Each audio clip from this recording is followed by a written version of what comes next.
Hello, the traders. Welcome back. This is Kishore here, founder and CEO of Trade Achievers.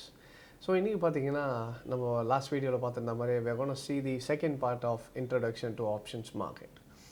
So அதில் இன்றைக்கி என்ன பார்க்க போகிறோன்னா we're going to see what is option writing, what is put writing and call writing. So இதை பற்றி பார்க்க போகிறோம் and then we'll be seeing what is intrinsic value and what is extrinsic value. So இது பார்க்குறதுக்கு முன்னாடி just lost வீடியோவில் நம்ம காமிக்க முடியல. ஸோ அதனால் இந்த வீடியோவில் வந்து முதல்ல அந்த ஆப்ஷன் செயின் என்எஸ்சியில் போயிட்டு ஆப்ஷன்ஸ் பண்ணுறவங்க ப்ரீமியம் எங்கே இருக்குன்றதை பார்க்குறத வந்து first I will show you how to see NSE live. Alright, so இப்போ பார்த்தீங்கன்னா just get into NSEindia.com. So என்எஸ்சிக்குள்ளே போயிட்ட பிறகு இந்த பேஜில் வந்துட்ட பிறகு மேலே இங்கே ஈக்விட்டிஸ்னு ஒரு டேப் இருக்குது பார்த்தீங்களா. Just get in to equities derivatives. So equity derivatives will போயிட்டு in case any kind of a script, maybe let's say இப்போ நான் loop in அடிக்கிறேன்னா ஸோ கிளிக் பண்ணிட்டீங்கன்னா you just get this page. So இந்த பேஜில் போயிட்டு என்ன பண்ணுங்கன்னா நெக்ஸ்ட்டு just get into இங்கே மேலே வந்து ஆப்ஷன் செயின்ன்ற ஒரு டேப் இருக்கும். just click on option chain. Now this is your option chain. இதில் தான் நம்ம லாஸ்ட் வீடியோவில் பார்த்துருந்த மாதிரி this is your call side and this is your put side. This is calls, this is puts and this is your strike price. So இதை பற்றி last வீடியோவில் we have seen it. In case இந்த video தான் first பார்க்குறீங்கன்னா last video you can just view it up. Alright, so இந்த LTPன்னு இருக்குது பார்த்தீங்களா. LTP means last traded price. இப்போ for an instance let's say 760 call ஆப்ஷனோட ப்ரீமியம் எவ்வளோன்னு பார்த்தீங்கன்னா 15 rupees 20 பைஸில் போயிட்டுருக்கு. 780யோட கால் வந்து it is trading at 8 rupees 50 paise. And put option சைடில் பார்த்தீங்கன்னா 700ஓட புட்டு வந்து LTP வந்து it is trading at 3 rupees 90 paise. So this is LTP, last traded price. இப்போ இந்த லாஸ்ட் ட்ரேடட் ப்ரைஸ் என்னன்றதுன்னா இப்போ நீங்கள் எவ்வளோ வாங்க போகிறீங்களோ அந்த ப்ரீமியமோட காஸ்ட் என்னன்றது தான் அந்த LTPயில் they will be showing you. And one more thing, ஈஸியாக புரிஞ்சுக்கிறதுக்கு இந்த at the money, out of the money and இந்த மணி சொல்லியிருந்தேன் பார்த்தீங்களா. ஸோ அதை புரிஞ்சுக்கிறதுக்கு என்ன பண்ணலான்னா இந்த NSE சைட்டில் எல்லோ கலரில் இருக்குது பார்த்தீங்களா. இந்த எல்லோ கலர் ரெண்டு சைட்லேயும் it represents in the money. And இந்த எல்லோவுக்கு அடுத்த ஃபஸ்ட்டு வர ஒயிட்டை வந்து we call it as at the money, call சைடாக இருக்கட்டும் புட் சைடாக இருக்கட்டும். அண்ட் அதை தாண்டி வர எல்லாமே it is out of the money. So you have in the money, current market ப்ரைஸ்க்கு நியர்பை இருக்கிறது வந்து at the money, and current market ப்ரைஸுக்கு ஃப்யூச்சர் ப்ரைஸஸில் வர போகிறதெல்லாம் it is out of the money. So in case நீங்கள் ஆப்ஷன்ஸ் செயினில் போய் பார்க்கணுன்னா this is the procedure to review option chain. Alright, so this is NSE. In case MCXலையும் இப்போ நிறைய பேர் ட்ரேட் பண்ணிட்டு இருக்கீங்க ஆப்ஷன். ஸோ MCX பார்க்கணுன்னா just get into MCXindia.com. MCXindia.comல போயிட்டு just get into market data. Market டேட்டாக்குள்ளே போனீங்கன்னா இங்கே பவ் காப்பின் அப்படின்னு ஒன்று இருக்கும்.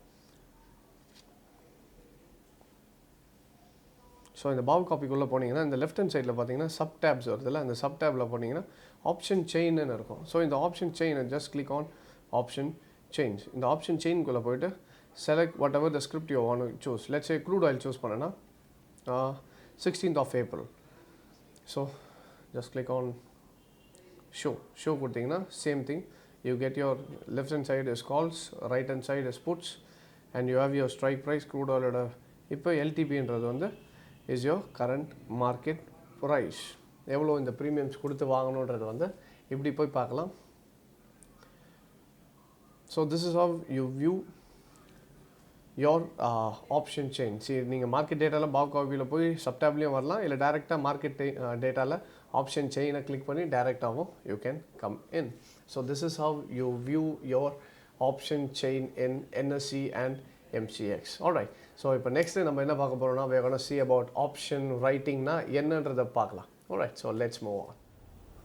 So alright guys, welcome back. இப்போ என்ன பார்த்தீங்கன்னா we are going to see about what is options writing. So option writing பொறுத்த வரைக்கும் ரெண்டு விஷயம் இருக்குது. One is called as call writing, the other one is called as put writing.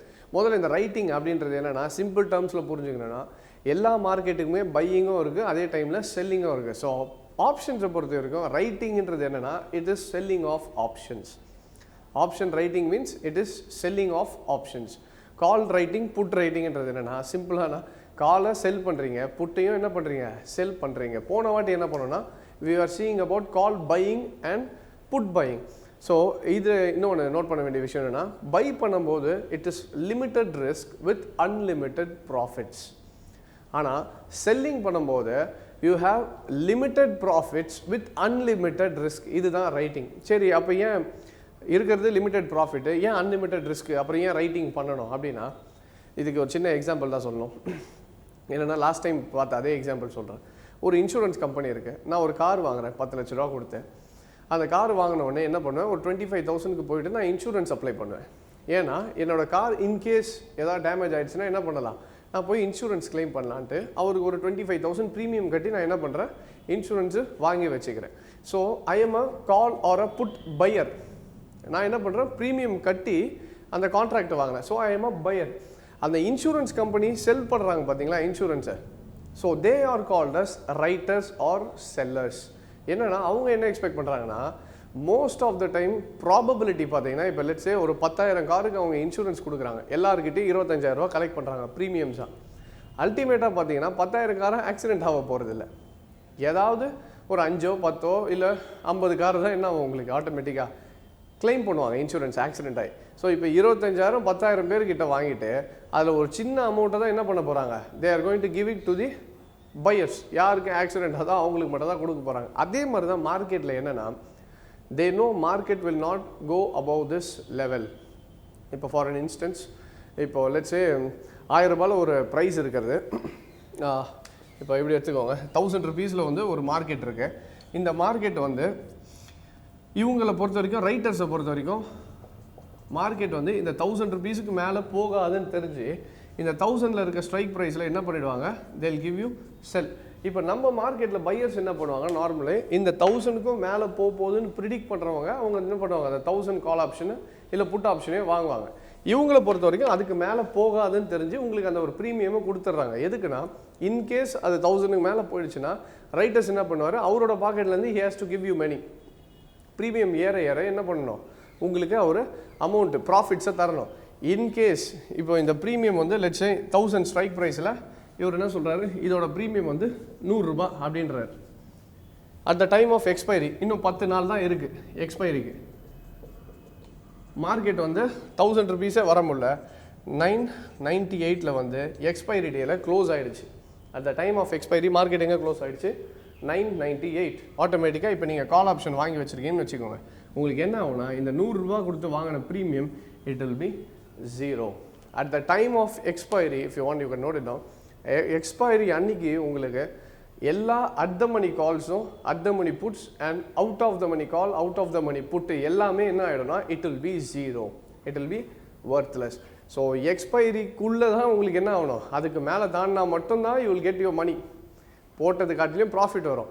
Expiry தாண்டிடுச்சு, for example expiry day அன்னைக்கு உங்களுக்கு இது market எக்ஸ்பைரியில் 1000 வந்து நின்னாலும் அட் த மணி என்ன ஆகிடும், ஆட்டோமேட்டிக்காக it will be 0 and out of the money is also 0. So இப்போ உங்களுக்கு என்ன ஆயிடுச்சுன்னா, நீங்கள் கொடுத்த ப்ரீமியம் வந்து நீங்கள் கிளைம் பண்ண முடியாது, ஏன்னா because it is already worthless.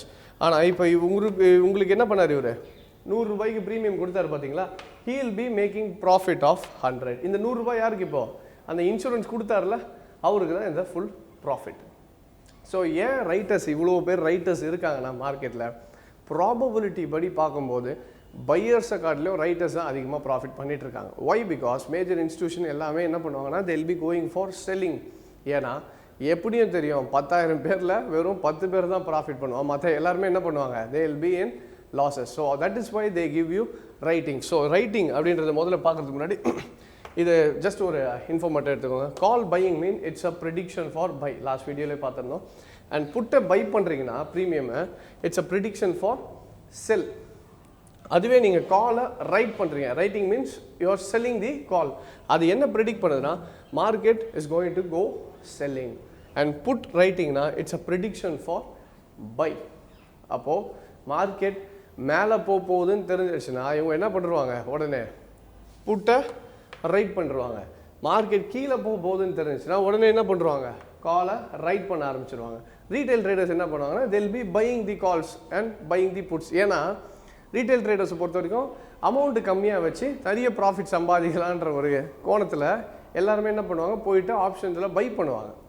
But what is the problem is, most of the time market time value டிகேனால உங்களுக்கு எல்லா ஆப்ஷன்ஸுமே கரைய தான் செய்யும். இதனால தான் நிறைய பேர் ஆப்ஷன்ஸில் பை பண்ணுறவங்களை காட்டிலும் செல் பண்ணுறவங்க தான் ப்ராஃபிட் பண்ணிட்டு இருப்பாங்க. Buyers most of the time they lose money because they don't know which is the price is going to go in the future. Market ஃபியூச்சரில் எந்த ப்ரைஸ் போகுதுன்னு தெரிஞ்சால் தானே நீங்கள் என்ன பண்ணுவீங்க, இந்த ஸ்ட்ரைக்கில் பை பண்ணணும். அதுவே தெரியாது, நம்ம என்ன பண்ணுவோம், ஏதோ ஒரு சரி சொல்லிட்டாங்களே லிமிட் ரிஸ்க் தானே, சரி 2000 ரூபாய் ட்ரை பண்ணுவோம், 3000 ட்ரை பண்ணுவோம், 5000 ட்ரை பண்ணுவோம்னு எல்லாமே பை பண்ணி ஆட்டோமேட்டிக்காக என்ன ஆகிடும், everything will be going to zero.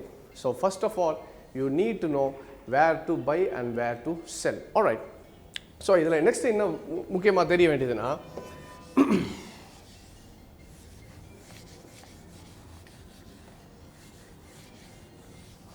இப்போ அடுத்தது நம்ம என்ன தெரிஞ்சுக்கணும்னா, what is intrinsic value and extrinsic value. Intrinsic value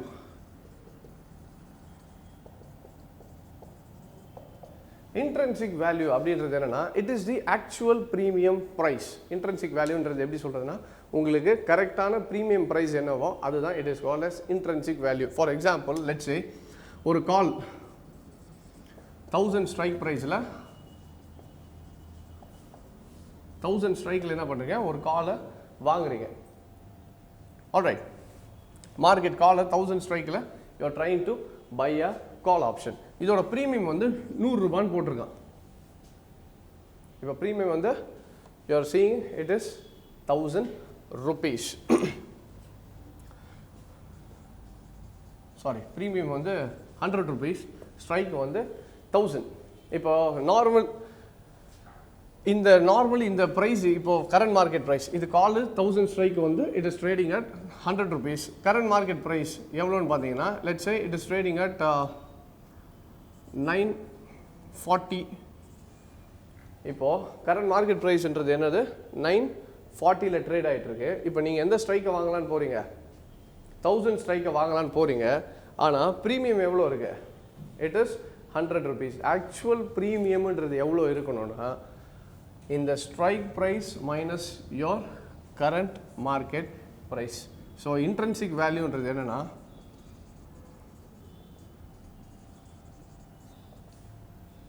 current market price minus strike price. அப்போ இந்த சினாரியோவில் எவ்வளோ இருக்கணும், கரண்ட் மார்க்கெட் ப்ரைஸ் 940 இருக்கு, ஸ்ட்ரைக் ப்ரைஸ் வந்து 1000 rupeesல இருக்கு. ஸோ இது ரெண்டுத்தையும் மைனஸ் பண்ணிங்கன்னா எவ்வளோ இருக்கணும், வெறும் 60 rupees தான் இருக்கணும். ஸோ உங்களோட ஆக்சுவல் இன்ட்ரின்சிக் வேல்யூன்றது எது, வெறும் 60 rupees தான். ஆனால் இப்போ எவ்வளோ இருக்குது, ப்ரீமியமு 100 ரூபாயில் இருக்குது. இது என்னன்னா, இதுதான் ரைட்டர்ஸ் பண்ணுறது. Writers are willing you to give at a higher premium. என்னன்னா, இந்த மார்க்கெட் வந்து இந்த 100 ரூபாய்க்கு மேலே போவாதுன்னு தெரிஞ்சு முன்னாடியே என்ன பண்ணுவாங்க, 60 ரூபா ஒர்த் ஆஃப் ப்ரீமியம் இப்போ இவங்க என்ன பண்ணுறாங்க, they are giving it for 100 rupees. They are giving you at a higher price. So இந்த மெத்தட் வந்து we call it as black scholes மெத்தட்னு சொல்லுவாங்க. இது காமா, டெல்டா, தேட்டா இந்த வேல்யூஸ்லாம் மிக்ஸ் பண்ணி black scholes மெத்தடில் தான் ப்ரீமியம். இது நம்ம ஃபிக்ஸ் பண்ணுறது இல்லை, ஆட்டோமேட்டிக்காக black scholes மெத்தடில் இதுதான் ப்ரீமியம்ன்றது ஃபிக்ஸ் ஆகி வந்துடும். ஸோ இப்போ இந்த 100 ரூபான்றதுனால உங்களுக்கு என்ன ஆகணும்னா, மார்க்கெட்டு 940லேருந்து இப்போ கரண்ட் மார்க்கெட் ப்ரைஸ் 940, நீங்கள் எடுக்கிற ஸ்ட்ரைக் எவ்வளோ, 1000 rupees. அப்போது 1100க்கு மேலே மார்க்கெட் போனால், சிஎம்பி வந்து 1100க்கு மேலே போனால் தான் உங்களுக்கு என்ன காஸ்ட் டு காஸ்ட்டே வரும்.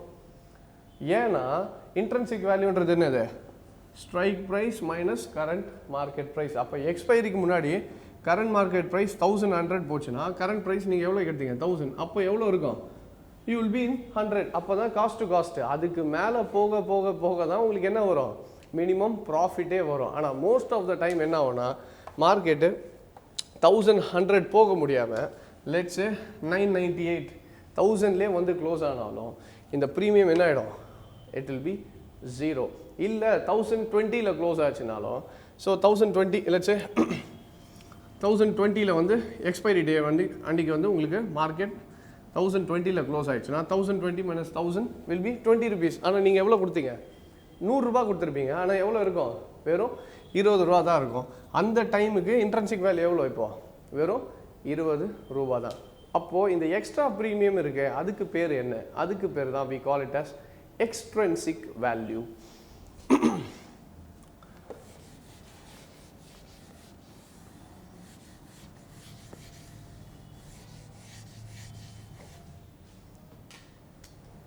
For example, extrinsic value. extrinsic value என்றது என்னன்னா same thing, current market price minus strike price. For example, let's say current market price is 1000, strike price வந்து 900 ன்னு வெச்சுக்கோங்க. இப்போ இந்த மணி ஆப்ஷன் எடுக்கிறோம். We are taking in the money. Call எடுக்கிறோம். current market is 1000 rupees, இப்போ மார்க்கெட் 900 னா இதுக்கும் எவ்வளவு டிஃபரன்ஸ் இருக்கணும்? 100 ரூபாய் தான் இருக்கணும். கரெக்ட்டா? இதுக்கும் டிஃபரன்ஷியேட் பண்ணீங்கன்னா 100 ரூபாய் தான் இருக்கணும். ஆனா இப்போ பிரீமியம் எவ்வளவு வச்சிருப்பாங்கன்னு பாத்தீங்கன்னா 140 ரூபாய் வச்சிருப்பாங்க.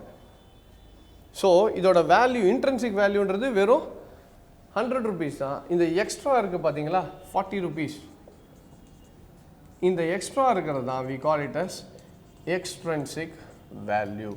எக்ஸ்ட்ரின்சிக்ன்றது சிம்பிளாக புரிஞ்சுங்கன்னா எக்ஸ்ட்ரா வேல்யூன்னு வச்சுக்கோங்க. Current market price minus your strike price, அந்த ப்ரீமியமுக்கு மேலே இருக்கிறது எல்லாமே என்னது? It is called as extrinsic value. அந்த extrinsic valueன்றது ஏன் இது எக்ஸ்ட்ரா இருக்குன்னா because of time value. Time value plus volatility, implied volatility. So இந்த extrinsic வேல்யூன்றது எதனால் கால்குலேட் ஆகுது? சிம்பிளாக போட்டுறேன். extrinsic equal to time value plus implied volatility. Now extrinsic value ன்றது எதை வச்சு கால்குலேட் பண்றாங்க? They are calculating using time value of the option for the expiry date plus the implied volatility. என்ன இது அப்படின்னா ஒன்றும் இல்லை, ஸ்ட்ரைக் ப்ரைஸுக்கு இவ்வளோ தான் ப்ரீமியம் இருக்கணும். 100 ரூபாய் வர்த்தான ப்ராடக்டை இப்போ எவ்வளோக்கு உங்களுக்கு விற்கிறாங்க? 140 ரூபாய்க்கு விற்கிறாங்க. ஸோ என்னன்னா இன்சூரன்ஸ் கம்பெனிக்கு 100 ரூபாய் கொடுக்க வேண்டிய ப்ரீமியமே இப்போ 150 ரூபா கொடுக்குறாரு அவர். ஏன்னா கண்டிப்பாக இந்த இதுவை என்ன பண்ண முடியாது, 150 ரூபாய்க்கு மேலே இது வர்த்து இல்லைன்னு தெரிஞ்சு தான் மோஸ்ட் ஆஃப் த டைம் என்ன பண்ணுவாங்க ரைட்டர்ஸு, அவங்க they will be giving you the premiums. அப்போ most of the time buy பண்ணுறவங்க எல்லாருக்குமே என்ன ஆகும்? Premiums at the end of expiry கரைஞ்சி தான் போவோம். ஸோ அப்போ எப்போ தான் பை பண்ணுறது இல்லை எப்போ தான் செல் பண்ணுறது தான் you need to know the future price of the market. என்னென்னா கரண்ட் மார்க்கெட் ப்ரைஸ்லேருந்து மார்க்கெட் லெட்ஸே இப்போ இந்த சினாரியோ எடுத்துக்கிட்டிங்கன்னா 1000 ஸ்ட்ரைக் ப்ரைஸு, சாரி 1000 வந்து கரண்ட் மார்க்கெட் ப்ரைஸு, 900 வந்து ஸ்ட்ரைக் ப்ரைஸு. இது 140 ரூபா கொடுத்து நான் வாங்கலான்னா மார்க்கெட் எவ்வளோ போகணும்? 1040க்கு மேலே போனால் மட்டும்தான் எனக்கு ப்ரைஸ் ப்ராஃபிட்டே வரும்னா அப்போ எனக்கு என்ன தெரியணும்னா ஃபியூச்சர் ப்ரைஸ் கண்டிப்பாக ஒரு 1100 1200 போகும்னு தெரிஞ்சால் மட்டும்தான் நான் என்ன பண்ணுவேன்? I'll be going and purchasing this option. அப்போ தான் எனக்கு என்ன வரும்? I'll be making profit as a buyer. இல்லைனா மோஸ்ட் ஆஃப் த டைம் என்ன ஆகும்? செல்லர்ஸ் தான் they will be making profits. And one more important thing is buyer buy பண்ணும்போது நீங்கள் என்னென்னா இன்சூரன்ஸை வாங்க போகிறீங்க, அப்போ ஒரு சின்ன அமௌண்ட்டு தான் கொடுத்தாகணும். Let's say 25,000 30,000. இப்போ அந்த ப்ரீமியம் அமௌண்ட்டு என்ன கட்ட போகிறீங்கன்னா as a pier let's say call buyers. இப்போ நீங்கள் கால் பையராக போகிறீங்க இல்லை புட்டு பையர்னா you are only paying only premium price. You are going to pay only the premium price. Ana in case if you are going as a call seller or a call writer, you have to pay margin. நீங்க என்ன கட்டணும்? You have to pay margin. Margin என்றது என்னன்னா current market price into the lot size. Current market price plus into lot size. For example, let's say Nifty எடுத்துக்கோங்க. Nifty வந்து current market price 11,000ல trade ஆகுதுன்னு வச்சுக்கோங்க. Into சரி Nifty கூட வேணாம், ஏதோ ஒரு கம்பெனின்னு வச்சுக்கோங்க, ஒரு இப்படி வச்சுப்போம். 1000 rupeesல ஒரு கம்பெனி ட்ரேட் ஆகுது, அதோட லாட் சைஸ் வந்து 500 rupees அப்படின்னா இதோட வேல்யூ எவ்வளோ ஆச்சு? 5 லட்ச ரூபா இதோட வேல்யூ. கரெக்ட். ஆனால் இந்த 5 லட்சத்தை நீங்கள் கட்ட தேவையில்லை, இதில் ஒரு 10 to 15% மட்டும் இந்த மார்ஜின் பே பண்ணுற மாதிரி இருக்கும். Like it's like futures. எப்படி ஃபியூச்சருக்கு 10 to 15% எல்லா இதுவுக்கும் மார்ஜின் கட்டுறோமோ அதே மாதிரி தான் நீங்கள் ஆப்ஷன் ரைட்டிங்கும் என்ன பண்ண போகிறீங்க? You gonna pay a margin. எதுக்கு மார்ஜின்னா இன்கேஸ் கால் பையர் வாங்கிட்டாரு, அவரோட கால் நல்லா இன்க்ரீஸ் ஆகிடுச்சுன்னா அந்த லாஸுக்கு யார் பொறுப்பு? இந்த கால் செல்லர். இந்த கால் பையருக்கு ப்ராஃபிட் வந்துடுச்சுன்னா இவருக்கு என்ன வரும்? he will be occurring losses. அப்போ இவர்கிட்டேருந்து லாஸை வாங்கி இவருக்கு என்ன பண்ணணும்? மார்க்கெட் எக்ஸ்சேஞ்ச் வந்து கொடுப்பாங்க. So that is why he has to pay margin. இவருக்கு என்ன பிரச்சனைனா ப்ரீமியம் மட்டும்தான். ஏன்னா இவருக்கு ப்ராஃபிட்ன்றது என்னது, ப்ரீமியம் மேலே எவ்வளோ போனாலும் ப்ராஃபிட் யார்கிட்டேருந்து வாங்கிக்கலாம், இவர்கிட்டேருந்து வாங்கிக்கலாம். ஆனால் இவருக்கு என்ன ப்ராஃபிட்னா இவர் கொடுக்குற இந்த ப்ரீமியம் மட்டும்தான் இவருக்கு profit. So most of the time writers தான் they make money in the market. That is because மார்க்கெட்டில் நிறைய பேருக்கு மார்க்கெட் ஃப்யூச்சரில் எந்த ப்ரைஸ் போகுதுன்னு தெரியாமல் என்ன பண்ணுவாங்கன்னா ஜஸ்ட்டு பை பண்ணுறதுனால தான் எல்லாருமே writers are making money. So how to make profits from call option buying and selling? So அதுக்கு என்ன தெரியும்னா you need to know proper என்ன சொல்கிறது, you need to know how to predict the market first. So மார்க்கெட்டை எப்படி predict பண்ணணும், how to technically analyze the market. இப்போ எனக்கு 1000 rupeesல இருக்குன்னா இது 1200 போதா இல்லை 1150 போகுமான்னு இதெல்லாம் தெரிஞ்சால் மட்டும்தான் நெக்ஸ்ட் நான் என்ன பண்ண முடியும், காலை பை பண்ணலாம் இல்லை புட்டை செல் பண்ணலாம். ஸோ இந்த மாதிரி காம்பினேஷன்ஸ் யூஸ் பண்ணி ஆப்ஷன்ஸ் மார்க்கெட்டில் ட்ரேட் பண்ண முடியும். So that is why a trader choose we teach people how to trade in options as well as technicals. எப்படி ஒரு டெக்னிக்கலாக மார்க்கெட்டை அனலைஸ் பண்ணணும், அதை அனலைஸ் பண்ணிட்ட பிறகு இதுதான் டார்கெட், இதுதான் ஸ்டாப் லாஸ், எந்த இடத்துல என்ட்ரி எடுக்கணும், இது எல்லாமே பார்த்துட்டு தான் நெக்ஸ்ட் என்ன பண்ணுவோம், we go for options market. ஏதோ சும்மா பார்த்தோமா ஜஸ்ட் போய் ரைட்டிங் பண்ணிடலாம் இல்லை ஆப்ஷனை பை பண்ணிடலாம் நிறைய profit, don't go for those marketing stuffs. First மார்க்கெட்னா என்னன்னு தெரிஞ்சுக்கோங்க. ஒரு ட்ரேட் எடுக்கிறதுக்கு முன்னாடி ஏன் இந்த ட்ரேட் எடுக்கிறோன்றது நமக்கு கம்பல்சரி தெரியணும். So for that what we do is we teach people நம்ம டெக்னிக்கல் அனாலிசிஸ், மார்க்கெட்னா எங்கே போகுது, எப்படி அதை டெக்னிக்கலாக அனலைஸ் பண்ணி ட்ரேட் பண்ணோன்றதை trade achieves we teach people. So in case நீங்கள் கற்றுக்கணும்னு நினச்சிங்கன்னா கீழே ஸ்க்ரோல் போயிட்டுருக்கு. ஸோ இந்த கம்மிங் ஃப்ரைடே வந்து நமக்கு full day technical class, live மார்க்கெட்டில் full day technical class is there in Chennai. And next Thursday வந்து நமக்கு full day technical class in Coimbatore. In case நீங்கள் என்ரோல் பண்ணணும்னு நினச்சிங்கன்னா கீழே இருக்க ஸ்க்ரோலுக்கு நம்பருக்கு கால் பண்ணி you just register for it. So alright, so coming to that I think நிறைய பேர் இந்த வீடியோக்காக வெயிட் பண்ணிட்டு இருந்தீங்க. Second part, what is options writing. So இப்போ புரிஞ்சிருக்கும்னு நினைக்கிறேன். ஆப்ஷன்ஸ் ரைட்டிங்கிறது என்னென்னா you are coming as a insurance company. இப்படி சிம்பிளாக புரிஞ்சுக்கோங்க, கடைசியாக ஒரே சின்ன கான்செப்டில் சொல்லிடுறேன். ஆப்ஷன்ஸ் ரைட்டிங்னா you are coming as a insurance company. Options buying na you are coming as a buyer who buys the insurance from the company. Ivolada simple. It is options market. All right, so I think this video was useful. Nariya per ketirundinga, so idu useful ah irukonu nenikiren. So thank you for taking your time to watch this video. Thank you very much. Take care.